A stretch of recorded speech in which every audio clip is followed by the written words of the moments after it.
Ano? Bale, 5 po. Ano yung mga grounds daw po bakit po nila ipapa-impeach si VP Sara Duterte? Eto po, pakinggan nyo ha kung karapat-dapat pa talaga. Hindi naman po kikilos itong Congress kung wala pong mando po ng kanilang pinuno. Alam nyo po ba mga Lodi, meron pong 3 steps para po maaprubahan itong impeachment complaint dito po kay VP Sara Duterte. Mangunguna dyan dapat ang House of Representatives. Kung aaprubahan nila yan, alam nyo na po ang ibig sabihin nun. Kailangan pong pagbotohan ng House na majority para po mapa-impeach si VP Sara Duterte at hindi po malabong mangyari yon. Dahil nga po, halos lahat po ng mga congressman ay nasa panig po nito ni Martin Romualdez. Naghahanda na po ang mga taga Mindanao para po kung sakaling magkagulo po sa ating bansa, handa po kaming tumulong para po kay VP Sara Duterte. Kung gusto nyo po ng kaguluhan, sige, ituloy nyo po yung binabalak nyo. Pero ito yung masasabi ko sa inyo. Yung mga kongresista dyan, yung mga nag-file po ng impeachment complaint kay VP Sara Duterte, wag na wag kayong magtatago kapag dumating yung araw ng kaguluhan na yun. Harapin nyo ang sinimulan nyong problema na ginagawa nyo ngayon sa ating bansa.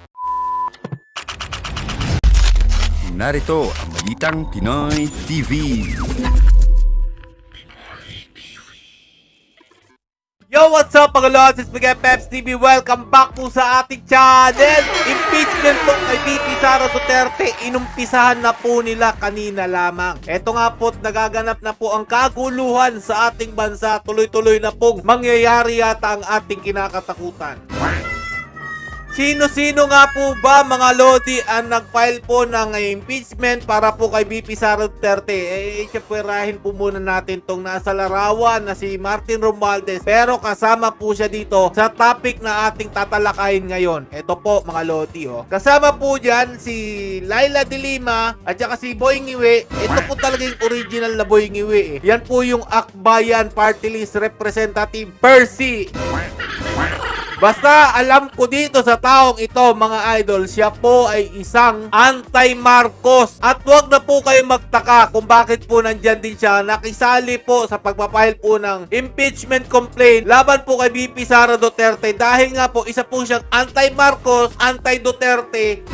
Mamaya ipapakilala ko po sa inyo kung sino po ang bumubuo nitong Akbayan mga idol para magkaroon ng linaw sa inyo. So ito po ang mga nakikisali. May pari po, may madre dyan, at yung iba pa pong mga tao na nakikiepal, dinadagdagan nyo pa po kung ano man pong dinadanas nating problema dito sa ating bansa. Imbis na makatulong kayo, lalo nyo lang pinalalala ang nagliliyab na galit ng mga Duterte supporters. Yung dating sinasabi nila na ilabas po sila sa mga politika, eto nakikisaw-saw po yung mga madre, pare, at eto nga po mga Lodi, ang buong miyembro po na nag-file po ng impeachment dito po kay VP Sara Duterte. Siyempre mga Lodi, nandyan din po ang grupo po ni Trililing. Walang iba po kundi ang Magdalo Group. Yung talunan po na grupo nakikisaw-saw po ngayon. Dapat si Trillanes ang pinapunta nyo dyan. Hindi na kayo nagpunta ng representante pa. Baka natatakot si Trillanes na mabalikan po siya dito po sa kanilang final po na complaint about po sa impeachment kay VP Sara Duterte. O eto, panoorin nyo mga idol. Bibigyan ko po kayo ng idea kung ano po talaga ginagawa lang kalokohan ngayon ha. So sa ngayon po, ang status ay hinihintay natin ang ating Secretary General para po i-receive yung impeachment complaint na ating po mga private finance, mga citizens. Hindi na makakuha yung sa camera sa likod. Narito ngayon. Klaro po dun sa sinabi nito ni Boy Ngiwe, hinihintay na lang po nila ma-receive para matuloy na po itong impeachment complaint laban po kay VP Sara Duterte. Sino po kaya ang mag-a-approve dito po sa mga walang kwenta ninyong akusasyon na hindi nyo naman napatunayan? Pakinggan nyo po mga Lodi kung ano pong nilalaman ng kanilang impeachment complaints. Ma'am, ground for impeachment. Ang grounds po ng impeachment, Ano? bale, 5 po. It was actually condensed into 4 grounds as indicated in the articles of impeachment. Ano? Pero 5 po sila. Ano yung mga grounds daw po bakit po nila ipapa-impeach si VP Sara Duterte? Eto po, pakinggan nyo ha kung karapat-dapat ba talaga. So out of the 6 grounds for impeachment laid down in the Constitution, 5 po yung grounds. Multiple violation of the Constitution, graft and corruption, violation of the Constitution, graft and corruption, bribery, betrayal of public trust, and other high crimes. betrayal of public trust and other high crime? Tumitingin ba kayo sa salamin? Anak na tinapay naman kayo, Dilima, hindi ka rin nadala no? Gusto mo lang talaga makapaghigante sa mga Duterte dahil sa nangyaring malaswa sa iyong buhay. Biruin mo na, booking kung ano-ano mga saging-saging yung mapinag-ano nito ni Dilima. May Saba, at saka yung mga gwardiya na pinag-ano niya.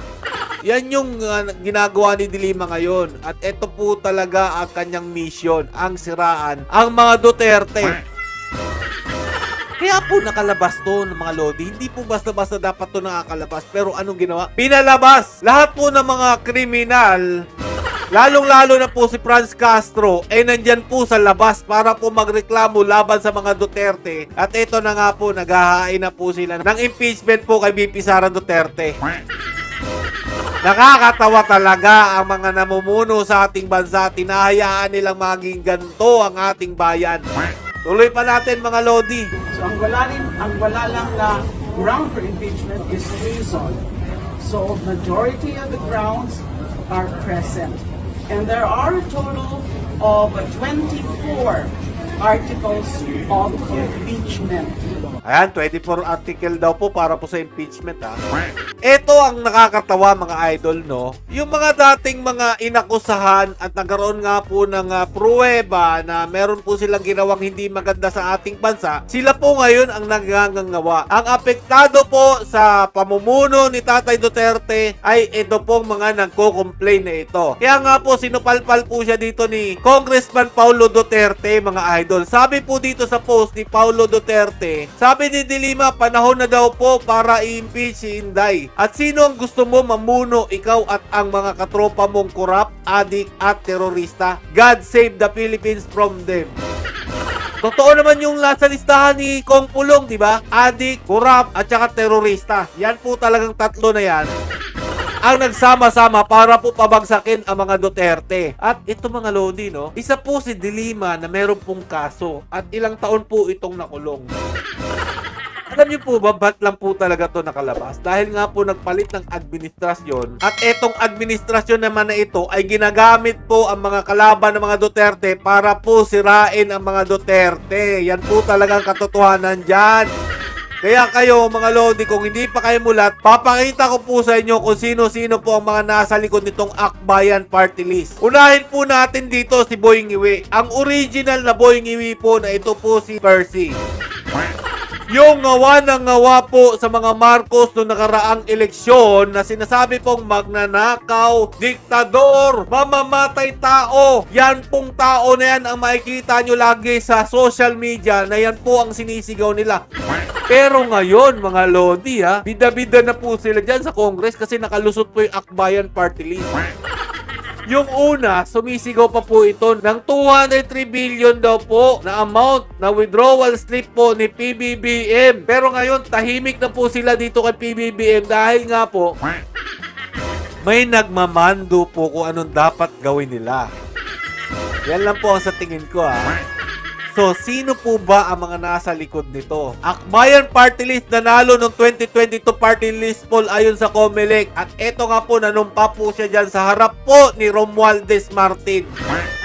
Anak na tinapay naman talaga tong bansang to. Yung mga salot ng ating lipunan, yun po yung nakakapasok. Dahil nga po, pag ginamit po yung salitang para sa taong bayan, kawawa ang sambayan ng Pilipino, kawawa ang kaban ng bayan, ninanakaw lang. Kaya naman, paniwalang-paniwala naman yung mga pinklawan. Siyempre, buboto nila yan. Pero ang nangyayari ngayon, lalo nilang pinagugulo ang ating bansa. O ito, ang Akbayan Party List mga Lodi, ang first nominee talaga niyan, ito si Atty. Chel Jokno. Hindi ko alam kung bakit siya po ang nagre-representa nitong Akbayan Party List. At siyempre, nakikita naman din po natin dito si Chel Jokno kapag lumalabas po ito si Percival Sendanya na siya po ang nagbibigay ng paliwanag about po sa mga legals. So, ito pinakamaganda dyan. Sino po ba talaga ang nasa likod nitong Akbayan Party List? At walang iba ang nakita po natin na talagang gigil na gigil manalo itong Akbayan. si Leni Robredo at saka ito po si Senator Risa Ontiveros. At kung matatandaan nyo po, pinakita natin yung video kanina kung sino-sino po yung mga nag-file po ng complaint about po kay BP Sara na ipa-impeach po nila. Eto po mga idol, yung listahan po nila ng Pinklawan. Nandyan po si De Lima, Trillanes, ang representante lang po ng Magdalo ang pinadala niya dyan. At yung mga iba po, syempre si Risa Ontiveros, magiging kaisa po nila yan. Sigurado yan mga idol. So, klarong-klaro na po mga idol kung sino po talaga ang nasa likod nitong pagpapa-impeach po kay BP Sara Duterte. Dahil kung tatanungin nyo naman po si PBBM, hindi naman po talaga niya gusto na ipa-impeach daw po kuno si BP Sara Duterte o baka part po ito ng kanilang plano. Na kunyari hindi alam ni PBBM pero ang totoo niyan, sila-sila lang din po ang gumawa ng hakbang para ipa-impeach si BP Sara Duterte. So, eto, bakit po nandun kanina ang mukha po ni Martin Romualdez? Dahil nga po, hindi naman po kikilos itong Congress kung wala pong mando po ng kanilang pinuno. Dahil kung ang pagbabasihan po natin, ang mandato po ni PBBM mga idol, dapat nangilag na tong mga tao sa Congress. Pero sinusuwag si PBBM na mga tao dyan sa Congress. So, alam na po natin kung sino po talaga ang namumuno ng ating bansa.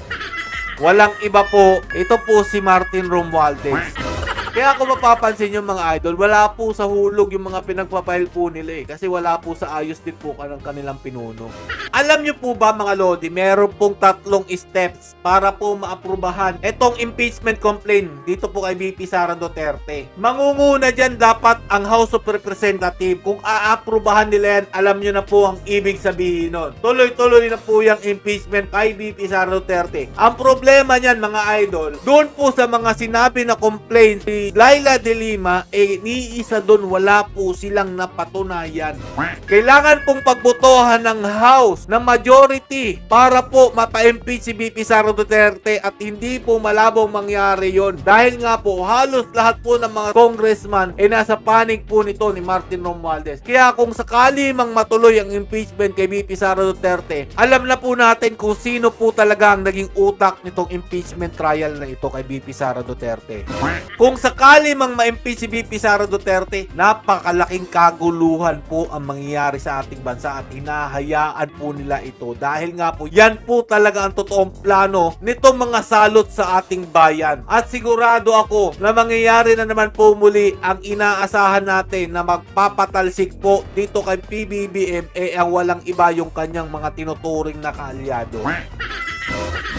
Yan po ang katotohanan dyan. Kaya po ihanda nyo na po ang inyong sarili sa posibleng mangyaring kaguluhan sa ating bansa. Dahil sigurado pong hindi po papayag ang ating mga kababayan na ganyan-ganyan lang po nila patalsikin ang ating Vice Presidente na ilang milyon po ang bumoto dyan para maglingkod po sa taong bayan. Kung makikita nyo nga po dito sa aking papakitang video sa inyo, naghahanda na po ang mga taga Mindanao. Para po kung sakaling magkagulo po sa ating bansa, handa po kaming tumulong para po kay BP Sara Duterte. Kung gusto nyo po ng kaguluhan, sige, ituloy nyo po yung binabalak nyo. Pero ito yung masasabi ko sa inyo. Yung mga kongresista dyan, yung mga nag-file po ng impeachment complaint kay BP Sara Duterte, wag na wag kayong magtatago kapag dumating yung araw ng kaguluhan na yun. Harapin nyo ang sinimulan nyong problema na ginagawa nyo ngayon sa ating bansa. Hanggang dito lang po muna. Stay safe and God bless you.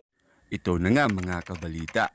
Ano na ang masasabi nyo patungkol sa balitang ito? Please comment down below mga kabalita. Pag-usapan natin yan sa comment section. At kung di ka pa nakasubscribe sa ating channel, baka naman